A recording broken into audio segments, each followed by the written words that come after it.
লক্ষ্য করি এখানে এক্স এর মানটি বের করতে হবে আমাদের। এক্স এর মান এখানে দেখো এই চিত্রটি দুটি ত্রিভুজ উৎপন্ন করে, এ বি সি একটি ত্রিভুজ, ত্রিভুজ এ বি সি একটি ত্রিভুজ, আরেকটি ত্রিভুজ হলো এ ই ডি ত্রিভুজ, ত্রিভুজ এ ই ডি। আমরা জানি কি ত্রিভুজের তিন কোণের সমষ্টি হবে দুই সমকোণ বা 180 ডিগ্রি, তিন কোণের সমষ্টি হবে দুই সমকোণ বা 180 ডিগ্রি।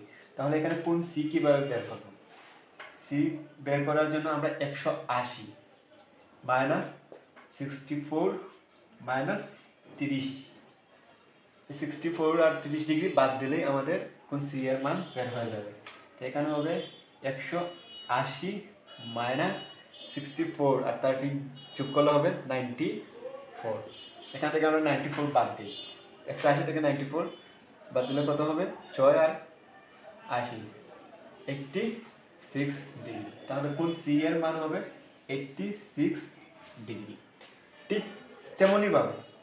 তেমনইভাবে এখানে এ ই ডি এর ক্ষেত্রে কোণ ই এর মান বের করব। কোণ ইটা হবে 180 মাইনাস 64 মাইনাস 36।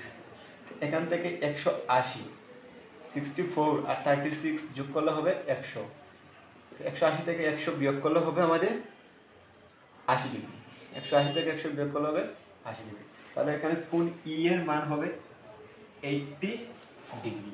এখন আরেকটি জিনিস আমরা কি জানি, এ ই এফ সি এটা একটা চতুর্ভুজ, এ ই এফ সি একটি কি চতুর্ভুজ। তো চতুর্ভুজের চার কোণের সমষ্টি হবে 360 ডিগ্রি, চতুর্ভুজের চার কোণের সমষ্টি হবে 360 ডিগ্রি। তাহলে এখানে কোণ এফ কিভাবে বের করতে পারি আমরা? 360 থেকে এই তিনটি কোণ বিয়োগ করব, minus 80 degree minus 64 minus 86 degree, 360 degree এগুলা 86 4 0 8 6 14, 14 আর 8 22, 22 আর 1 হবে 23, 230 ডিগ্রি। 230 এখানে 360 থেকে 230 বিয়োগ করলে হবে 130 ডিগ্রি। এখানে কোণ এফ এর মান 130 ডিগ্রি। এখন এই কোণটি, এই কোণ এফ এক্স এর বিপরীত কোণ, এক্স এর এইভাবে ক্রস করলে এই কোণগুলো সমান হয়, এদেরকে পরস্পরের বিপরীত কোণ বলা হয়। তাহলে এক্স এর মান হবে 130 ডিগ্রি, অর্থাৎ এক্স হবে 130 ডিগ্রি। এটাই আমাদের আনসার।